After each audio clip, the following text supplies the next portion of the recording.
John Munster here to give you a couple of basic tips on how to play the snare drum. First tip, the single stroke roll.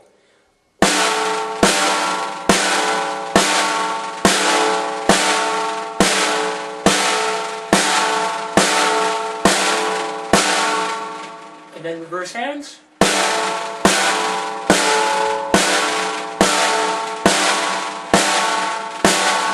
Perfect. And then you change tempos with it.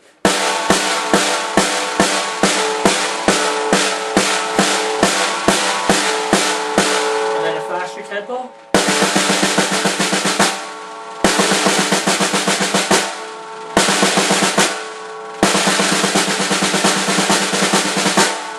Finally, you get this kind of speed.